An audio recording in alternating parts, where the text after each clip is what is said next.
Hello everyone, and welcome back to Let's Play Pathfinder Kingmaker. I'm your host, Colors Fade, and it's lucky episode 69.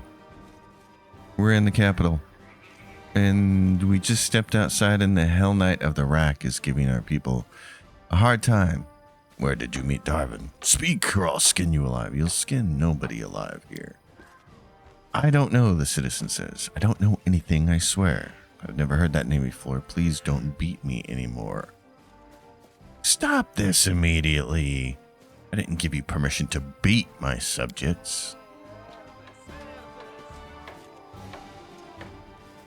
The Hell Knights can go to hell. Lynxia says it seems I was right in my suspicions. The rule of law in these lands is just a bunch of empty words, worth no more than a wooden coin. It's not surprising, seeing their ruler's weak will. Guards, Caesar. If a gaze could incinerate, there would be a handful of smoldering ash right where you stand.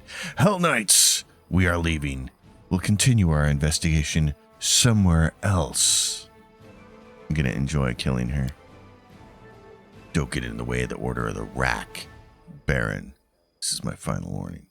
Good, because I don't want to hear from you again. The next time I see you, you're gonna be dead. You punk. Await for further developments. Well then. We have to go down here and do a little bit of buying, selling, and trading and all that jazz. So I'm going to do that, and then we're going to head off into the yonder. I went back into the castle to see if we had enough items finished for Storyteller, and we did not. And when I came back out, Dwarven is right here. So he's saying, the Hell Knights are not the most courteous guests, are they? And the Hell Knights from the Order of the Rack are the vilest of them all. A tan-skinned half-elf with green eyes looks at you respectfully, but with a smile on his face. My name's Dwarven. Ah, I see. The rebellious murderer Lynxia is searching for. Yes, I'm a rebel, a murderer, a pirate, a renegade, a smuggler, and I have lots of other scary titles. The half-elf laughs lightly, but watching you closely at the same time. If you listen to Lynxia, I'm evil incarnate, baby eater. Your worst nightmare came true. If the end of time should ever come, it will be because of me and me alone. Dwarven utters a sad sigh.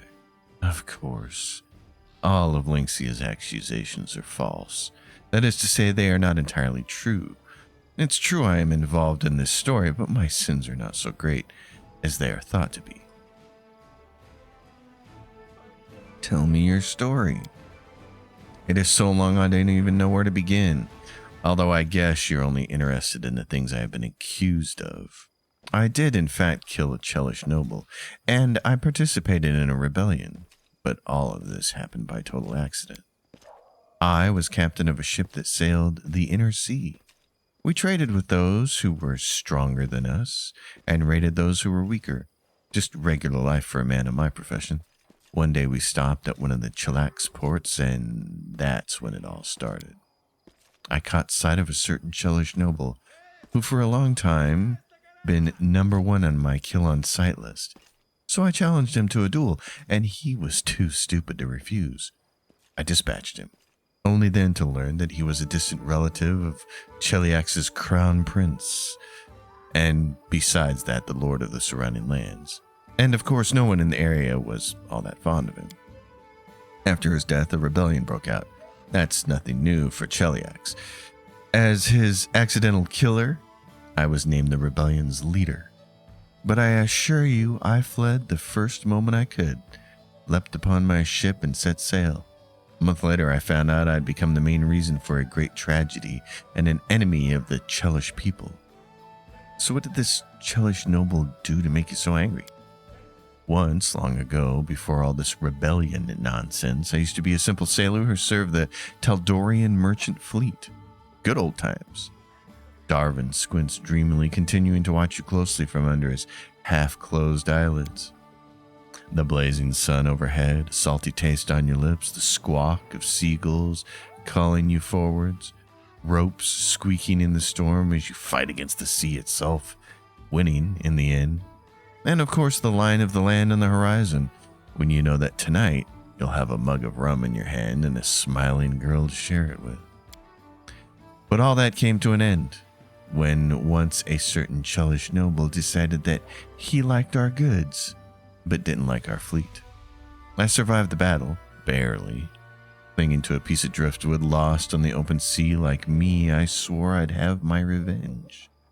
So I decided to become a pirate myself, a pirate captain, as need be. You can't always get what you want, you know, unless you're me. Darwin gives you a smug smile. What do you want from me, Darwin? Oh, I'm glad you asked. I have so much to offer. You see, I'm rich, and I don't mind sharing my riches with those who can help me with my troubles. Lynxia, on the other hand, will give you nothing. I doubt she'd even say thank you. I know where Lynxia has set up her temporary camp, in a secluded lodge on the edge of the southern Gnarl Marches. Go there. Convince her to stop chasing me. Order her, kill her, if needed. It shouldn't be difficult. So what do you say? Do we have a deal? Deal. I'll help you. Besides, I don't like Lynxia very much.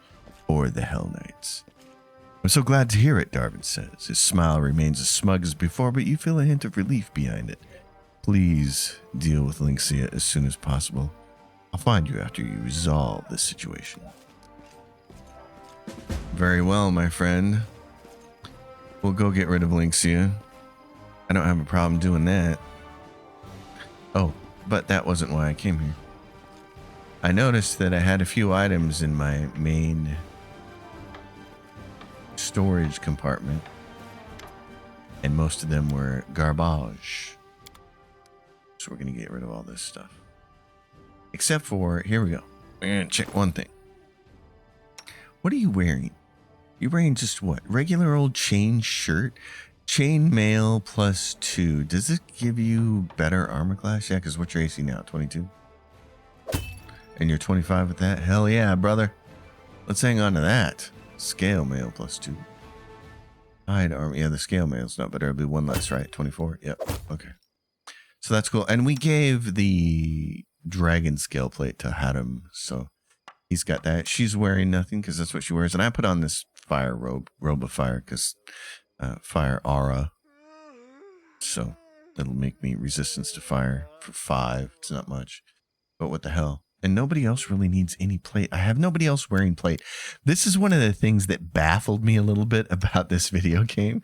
She's got this. She's got half plate. And she can't wear the blessed path. So what else can she? She can wear full plate. I guess it's going to be the same AC though. No, it's 21. Okay. But this is one of the things that cracked me up about the game because I'm so used to old Dungeons and Dragons. You know, we're talking 2nd edition rules. I'm so used to if you want to have a high AC or a low AC as it was because we had THACO or whatever.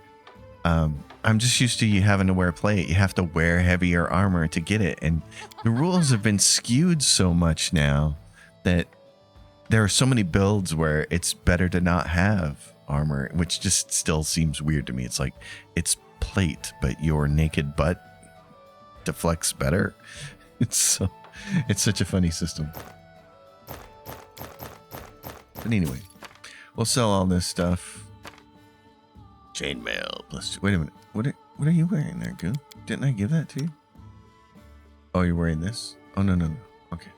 We'll fix you. Hold on. I thought I gave you that. This is better, right? Yeah, 25. Okay. So just me making mental errors. And then there are some cheap weapons here we can get rid of. The rest of this I'm still kind of hanging on in case somebody needs it for something. I don't need that cold iron dagger. And the decapitator nobody can use. I've always really, really wanted to use this weapon on Ragongar because I think him with a keen, furious Falcata would be awesome, but you have to invest too many points, really, so it goes away. Longsword +1 can go away. Well, hang on to the rest of these guys just in case. Anyway, we got some money.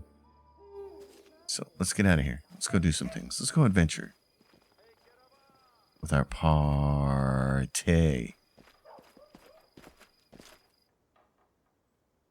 Because we have a few things to do. Okay, who's coming along with us? Are we taking not? No, we're taking Jubilost. He's our man. If Jubilost can't do it, no one can. He's awesome. You gotta have him. He's such a good boy. Oh my God, my cat is freaking out. She's doing the Scooby-Doo on the hardwood floor. When Scooby peels out. Okay, so in quest terms, assemble a militia in Varnhold. The settlers want to organize a militia. They can't do it with the help of the Baron. We'll go there. There's a green stone jeweler Mim in the village by Lake Silverstep. Wants you to find her an emerald. So we'll do that. After we acquired the camel and several famous craftsmen have expressed. So we're going to try to run around. The elf Kimo Tavan has asked for a rare flower of unmatched beauty that its hunter friend told him about. It grows somewhere deep in the heart of the Gnarl Marches and confirmation of innocence. Cheryl, a half-elf, has asked us to speak to a merchant half-elf in the capital to clear his name, so we'll have to go do that. And then there's these companion ones. Unbreakable Metal, we got to go there for Haddam and Sorrowflow. Cassie, I don't even know if I'm going to do her. That came out wrong. I don't even know if we're going to do her quest, is what I meant.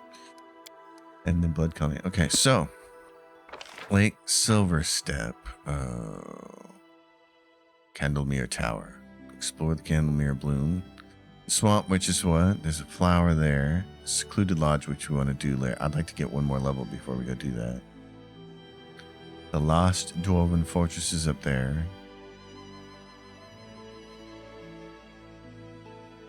Vonhold. Assemble a militia, and then what Lake Silverstep village is there? Where is... I can go right there. We can go right here. Let's go to Varnhold first.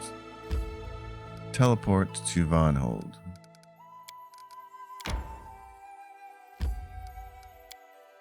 Thank goodness we have teleportation now. We can actually get some stuff done. Alright, my friends. Jubilost. Tell me something about you, buddy. How are your spells? Yeah, so you got an extra one of these. Grab an extra haste. You got rest, death wards, restoration. Okay. Yeah, we'll have to rest to get you those, but that's okay. Hannah, how are your spells? Are you missing anything? Make sure nobody's messed up here. Me. Alright. I don't think there's any combat here.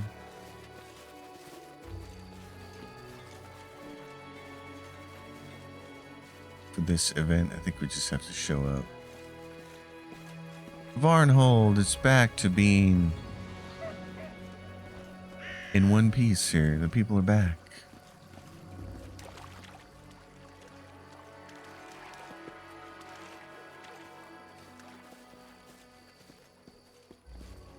Where on earth do we have to go for this?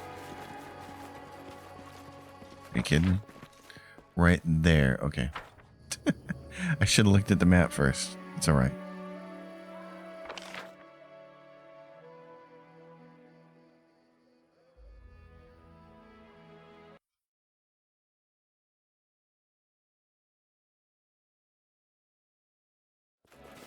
I don't know if the sound cut out there. It probably did, but I had the Alt tab and the sound goes away. Turval greets you with a friendly smile. Welcome. We've just brought in a couple new recruits. The guards are teaching them all they need to know about standing night watch. And I'm busy making armor for the boys. No one should fight bandits with a bare chest. Leather armor can do wonders. It won't make a lot of noise and give away your ambush, but it will protect you just fine from a blade. How's the militia doing? We're doing fine. We train volunteers, keep the hotheads separated, catch thieves. Don't worry, if anything goes wrong, I'll let you know right away. Okay, tell me about yourself. Anything else? I see. So you were in a gang once? All right. Why have you chosen to settle in Varnhold? I'm skipping all over this because I thought we were here to complete a quest.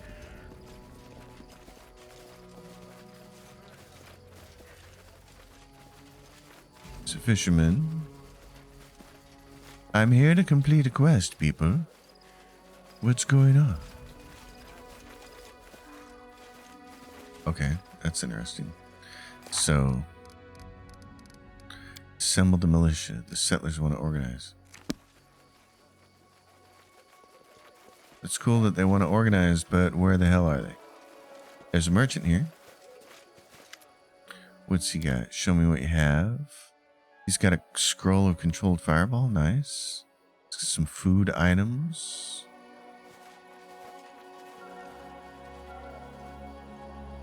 Peoples, what do we have to do here? All right, I'm going to try to find out. Okay, you don't actually have to come here. It appears to be some kind of kingdom management thing. Let's find out about that for sure. I think it's a task. Which is really weird if we go to kingdom. Lynxia terrorizes your people. Lynxia is asking around about Dwarven. Yeah, she can kiss my butt. So if we go to, what is it? Other, maybe. Barnhold Militia, it's this. Oh, it's 80 BP and requires 20 days to solve. Who can we rank up? Him, but he's busy. No candidates available for that position in him.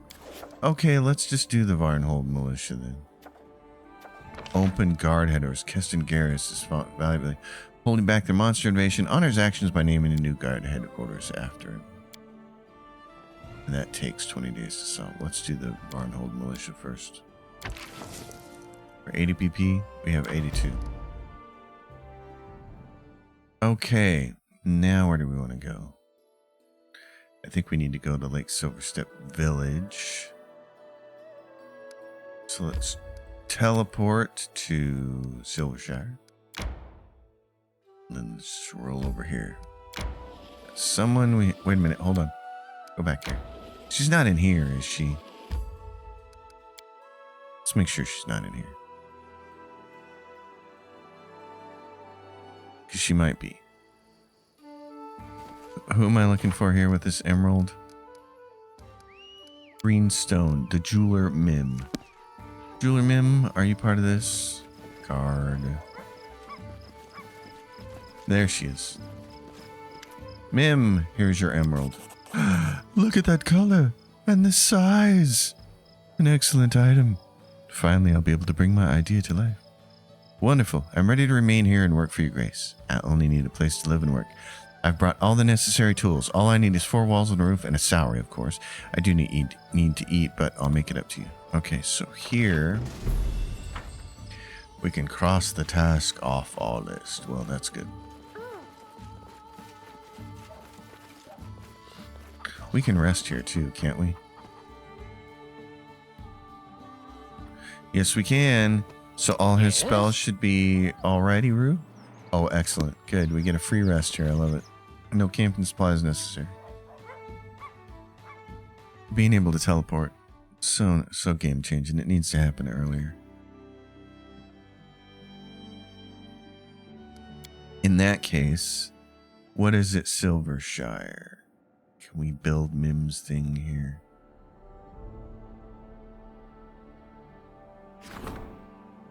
Village, enter.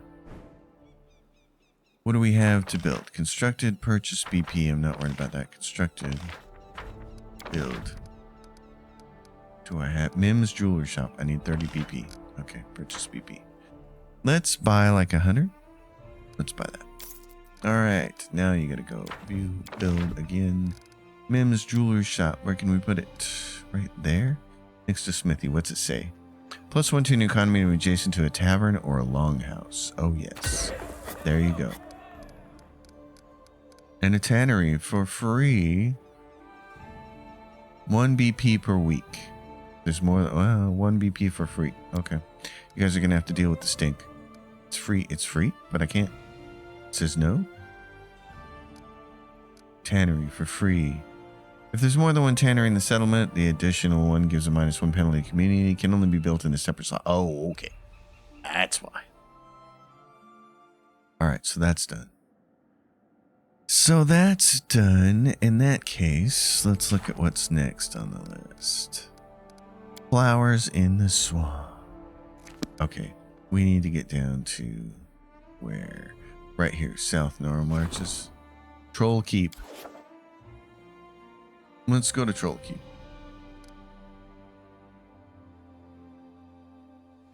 People, teleport. Troll Keep.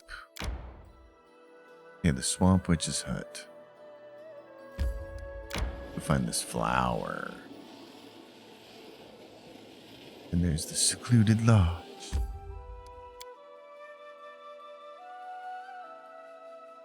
So I need a flower. Okay.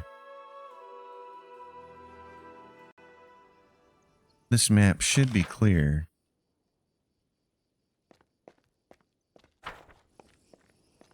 But just in case it's not, let's buff. Okay, we're buffed. And this is what our AC looks like right now. She's got a bonus from Charisma, a Dexterity bonus of +2 because she's got Cat's Grace on her. She's got Deflection bonus from her ring, Braces of Armor +4, Shield from Jubilost, Natural Armor Mutagen from Strength +4 from Barkskin, which Jubilost gives her, and then a Dodge bonus. So, naked, 34 AC. It's nice. Again, I don't think we're going to need anything from here. I must be doing it wrong. Stop. This didn't work. What's going on? I must be doing it wrong. I'm pressing the wrong button. Okay, what do we need here? We need a flower. The elf Kimo Tevon has asked for a rare flower of unmatched beauty that his hunter friend told him about. It grows somewhere deep in the heart of the gnomes. Okay. Apparently where we need to go is up here somewhere. So, we're going to go there. Oh, you guys are cutting right on through. Okay. Well, in that case, I don't know anything about this. I don't remember doing this. Maybe I've never done this quest before. Maybe. Oh, look, there's a flower here. Can we get over here? No.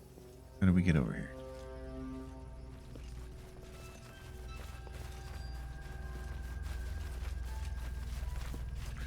How on earth do we get over here? Oh, it's right there. Right here. I was successful. Good job. Okay. I have a feeling about this. A reckoning is at hand. Put that on here. Do this. My skills are getting rusty. Let's just do a little extra prep here. It can't hurt anybody. The flower. Nothing? There's a dead guy. That's what you got for me? Okay. So be it, but it's a strange flower. Well then, that was easy.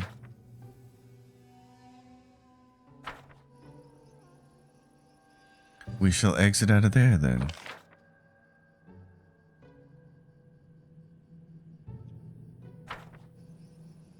Well, in that case, on to the next thing.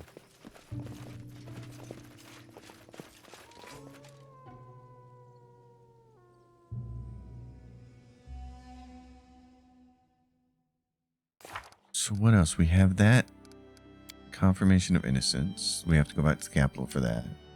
After we acquired the Cameland, several famous craftspeople. Oh, so we need to go back to this right here. I think. We either need to go here or to the north one. Oh, no, wrong place. Go up here.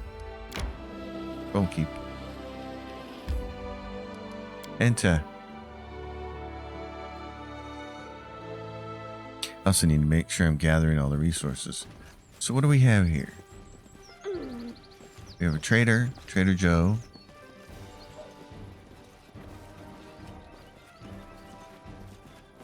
A citizen. And we have this person.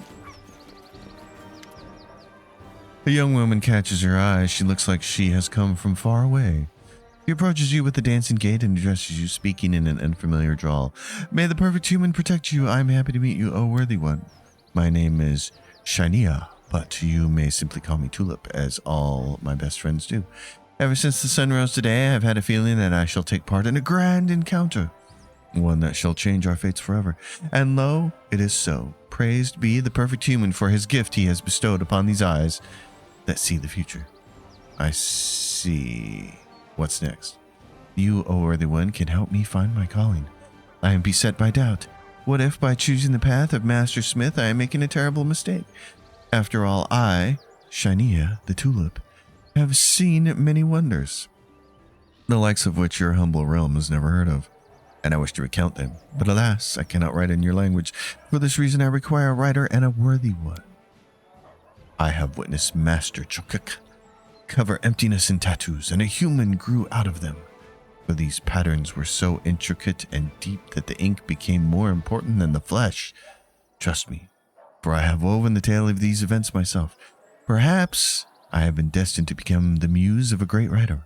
If I, O worthy one, find a suitable scribe for me, I shall pay you back handsomely with my wisdom and advice.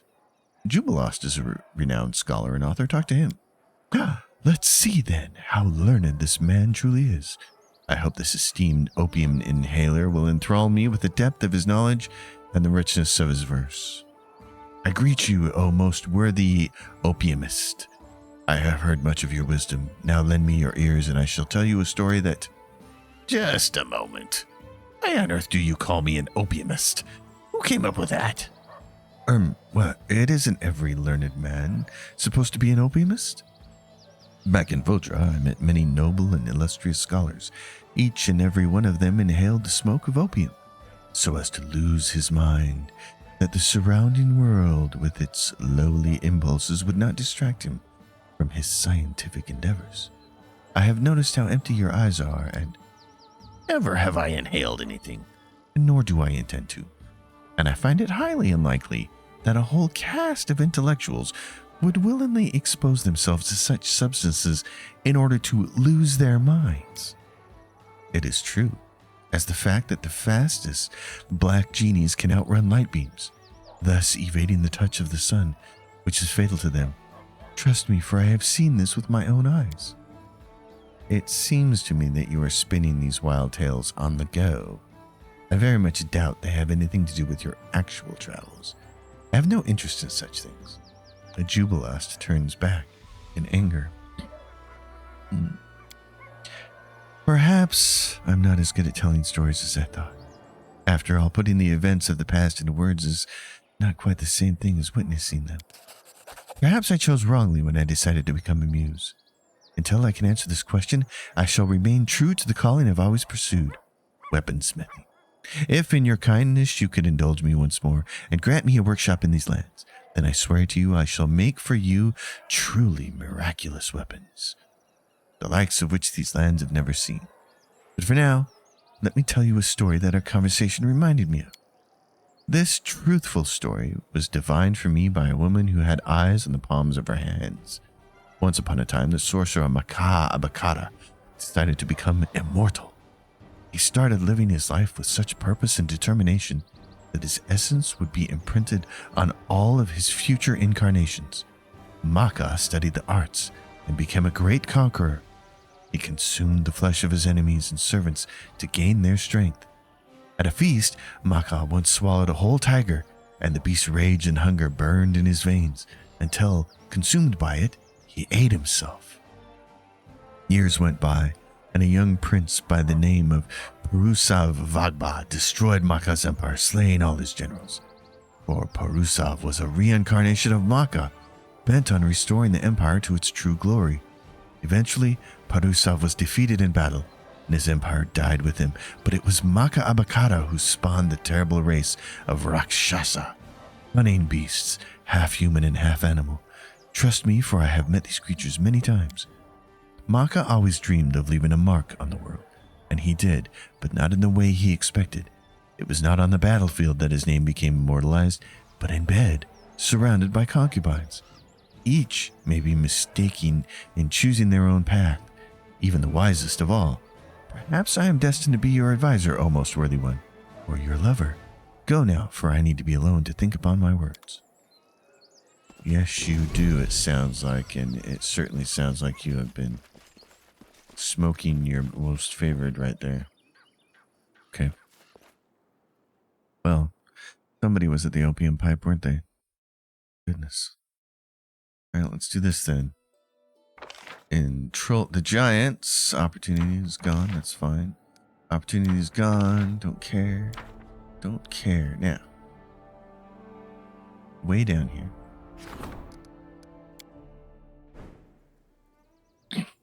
Can we build something for this person? Do they have something they want built?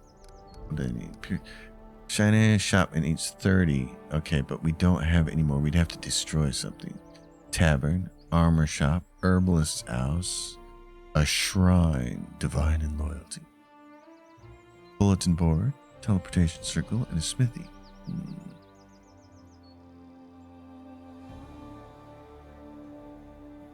Oh, but we're supposed to be able to turn one into a burgeoning town, but I'm thinking I might just destroy something.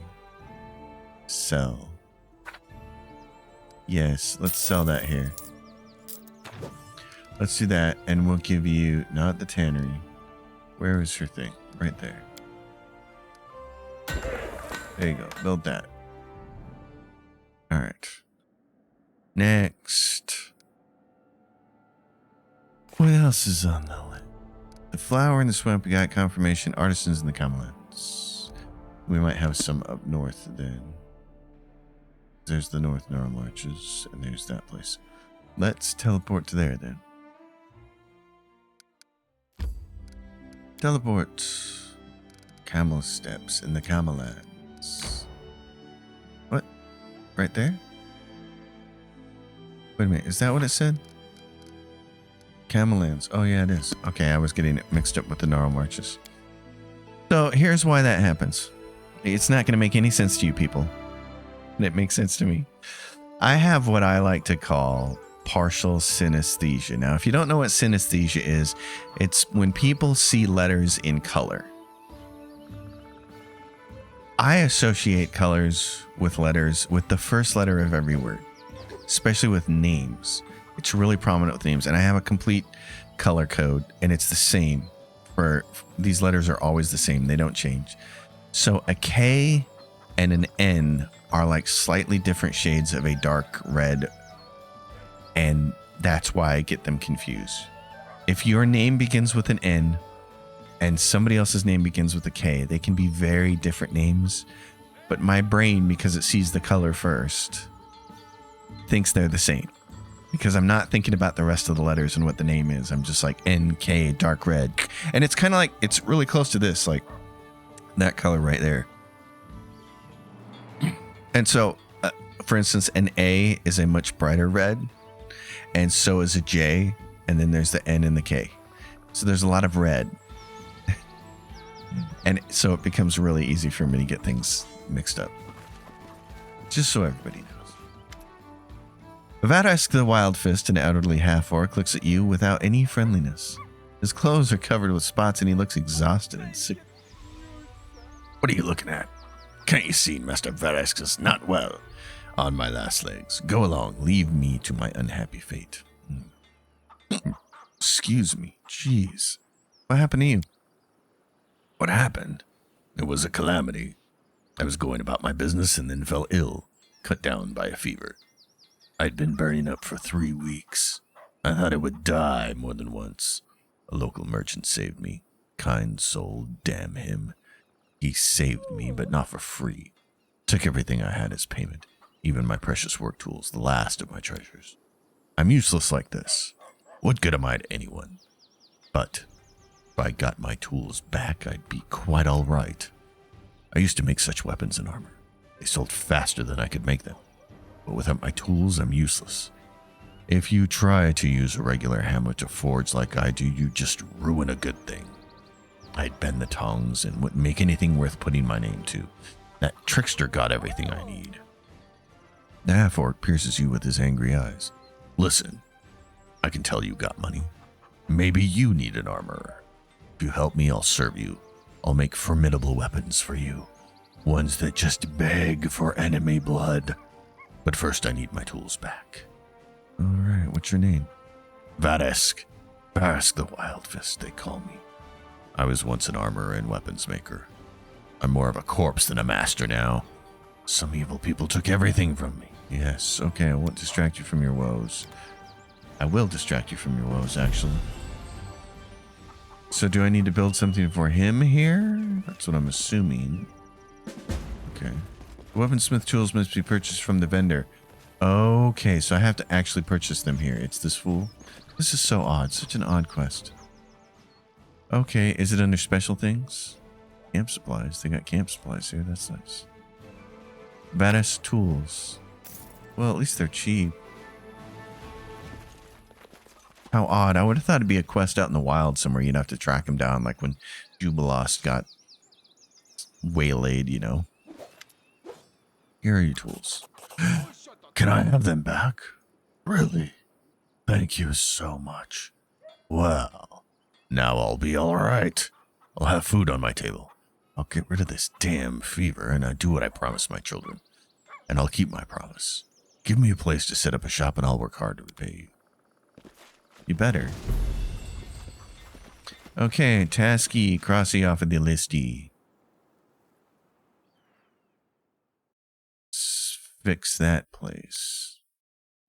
The Camelot's right here. Camel's Step. Let's enter and build him his place.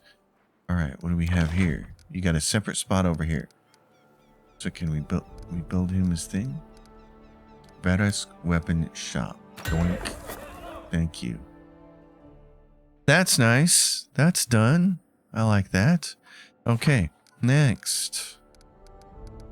Symbol of Magician Varnhold. We're doing that. Blood calling unbreakable metal. Some dwarves. Okay, let's see about that one. Oh, and then deal with the double. Where are we on? Getting there. Okay. We're getting there, I say. Teleport up to Tenebrous Rest near the North Gnarl Marches. Because we need to go Flint Rock Grassland. Yeah, we know about that. Lost Dwarven Fortress. Let's go down there. Let's go here.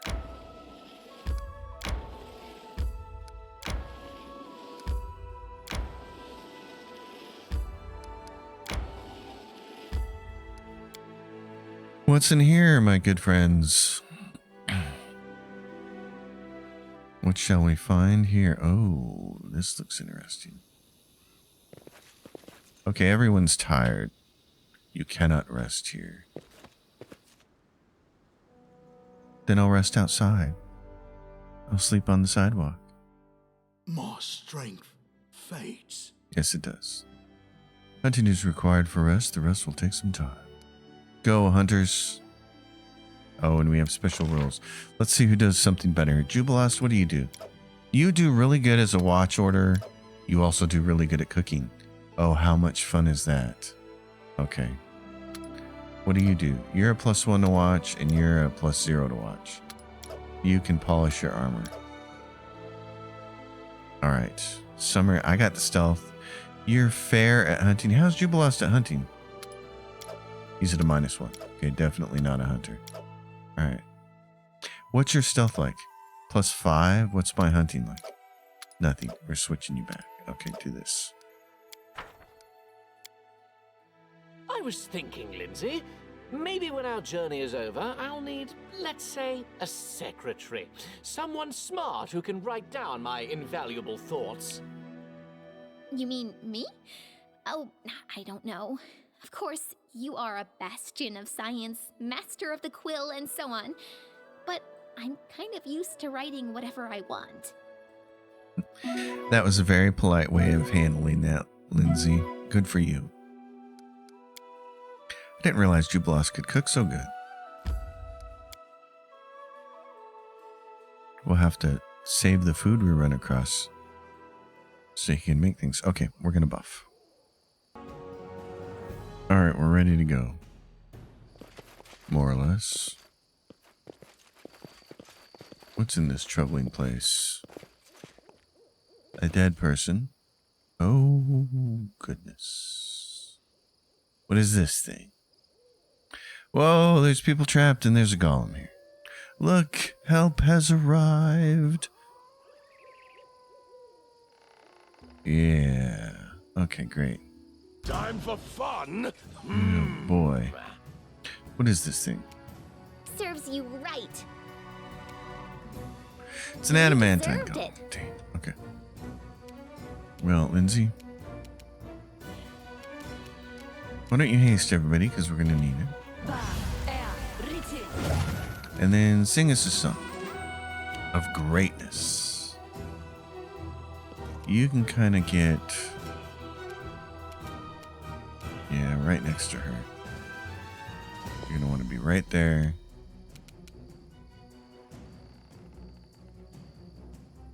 Do you have mirror image up? And you have shield up. What you don't have is displacement. Okay, put that on her. Had him.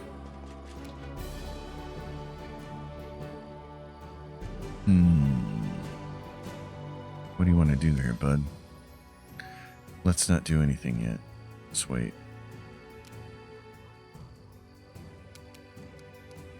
I don't think there's anything you can do. You can displace somebody. Probably me would be a good idea. Let's do this. Okay. I'm gonna hit mirror image on myself. Then I'm gonna try to get close to her so I can actually swing. Where is it going? Okay, that's an interesting choice. She's got, what is this, the Giant Bane thing? Giant Bane Earthbreaker. Let us strike as one. It's a construct, so it doesn't count as a giant. Damage reduction exceptions, magic, spell immunity, all that good jazz. Okay, well then. Study him and whack Do him. not falter. Oh, she is powerful. Whoa, she did it all by herself. That's new. What's this all about? The golem freezes. Inside it, something vibrates in harmony, and the dents left by your weapons quickly repair. Haram approaches the metal monster and examines it from head to toe. An invincible idol made of indestructible metal, another proof of our empty pride. Every master wishes to create something that will outlive them, but why? So that their creation will live on a short while before returning to dust with the rest of the universe? Ha! Masters.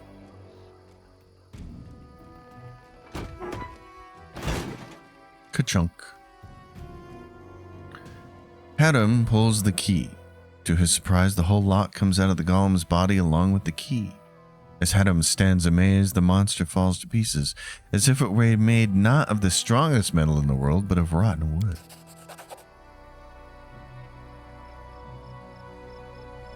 Haddam, the Unmaker. Hail to Baron Jadex! Saved! We were so nearly done for.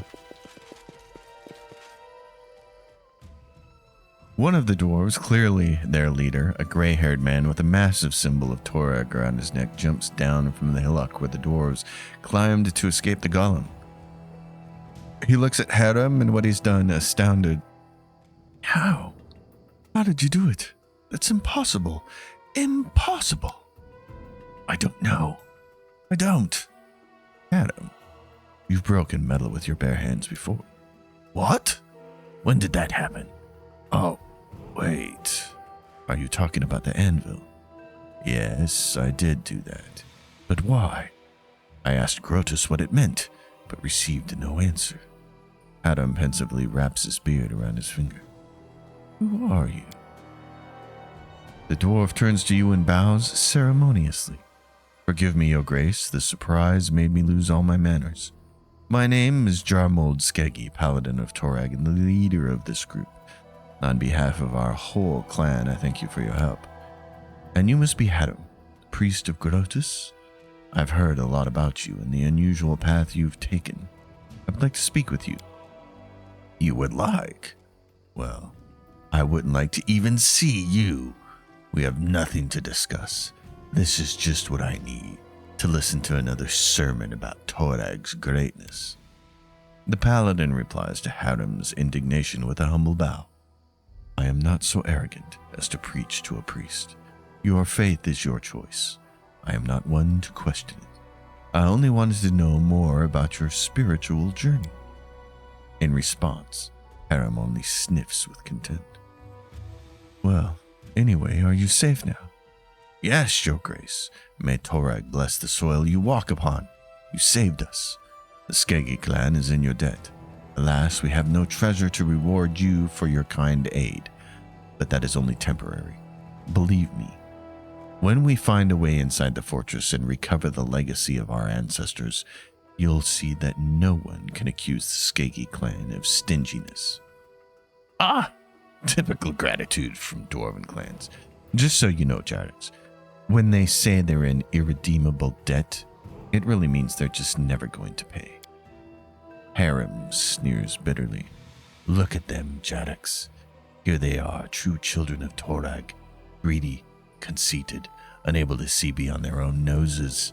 They barely escaped death, and there they are, diving into its maw again, blinded by the glitter of imaginary treasures. I contemplated making them leave, but let us allow them to stay and continue what they are doing. They are in such a hurry to dig their own graves, let us not interfere. Thank you, Jalmun says. I see you no love for your people or our god. No, don't be so quick to frown. I've no wish to preach to you. But I believe you said you broke the unbreakable with your bare hands? Please tell me about this. I think I have an idea of what power lies within you. The Searing Palm, Haram says. His voice sounds dull and lifeless. The magic anvil is the desolate bronze shield fortress desecrated by trolls. It was destroyed by my fists, as if it were made of sand or wood that had rotted from within and only waited to be touched to fall to dust. Jarmon pensively holds his hand upon Torag's hammer, which hangs about his neck. Could it be? Jarmond, what are you talking about? What power hides inside Haddam? The touch of the Unmaker. This is a rare, very rare gift of the gods. It happens once in a generation. I can't say who grants it. Perhaps Torag, perhaps Grotus, or perhaps it comes from some other source we know nothing about. It is the power to give death to things which live on beyond their proper time. Ill things created with a flaw, like this golem, desecrated like the anvil. The robust creations of dwarven hands that beg for death must continue to exist. A dwarf blessed by the touch of the Unmaker can put an end to their suffering. Nonsense, Haddam says. I've never heard of this. If Grotus granted me this power, why do I have to find out about it from some paladin of a traitor god? The god of helplessness and cowardice. A gift of the gods. By Grotus, you prove it, or you admit you're lying. Jarmul listens calmly to the stream of insults raining down upon him from Haddam, and when the latter has finally spent his breath, the paladin replies quietly, yes, I can prove it. Haddam, his words make sense. Maybe what you thought was Torag's curse was actually a gift from the gods, which your kin simply couldn't understand. Haddam winces as if all his teeth started aching at once, but then nods reluctantly. It is possible. But then Torag and his followers are even more stupid and blind than I thought. Just imagine, Jaddix. If this is true, the reason for my woe is not a curse, but the simple fact that none of my kin was wise enough to recognize a divine gift. The priest shakes his head and looks at the paladin. You said you can prove your words, Jarmul. I challenge you now. The touch of the Unmaker is not only the power to destroy, he can take the heart from an item. All the love and effort put into it by its maker, by the mercy of Torag. Strike the golem once more, complete the unmaking, and show us its heart. That was a punch.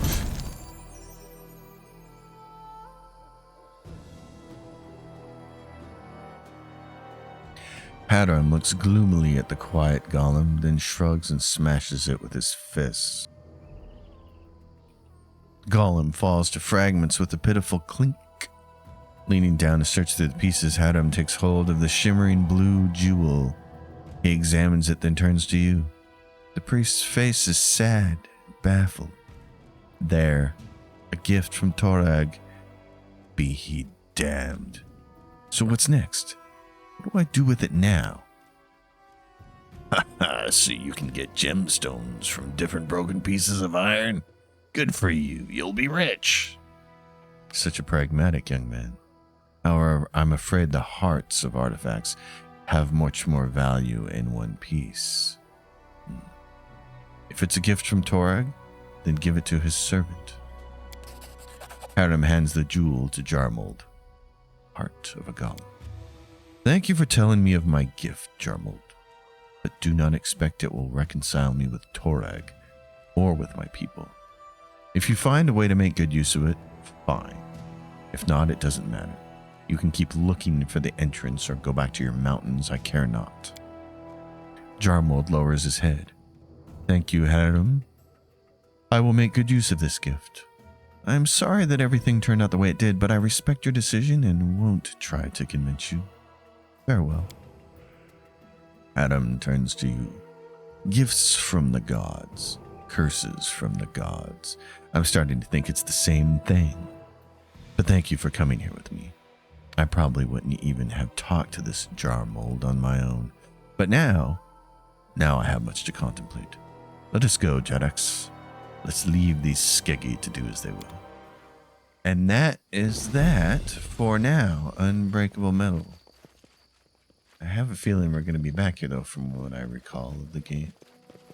Well, folks, that's probably enough for this episode, so we're going to pause it and leave it here. Everybody, thanks for watching. As usual, if you dig it, give it a thumbs up, subscribe to the channel, leave your questions and comments down below, and I'll see you next Thursday for Turn-Based Thursday, Pathfinder Kingmaker. And until then, happy gaming, everyone.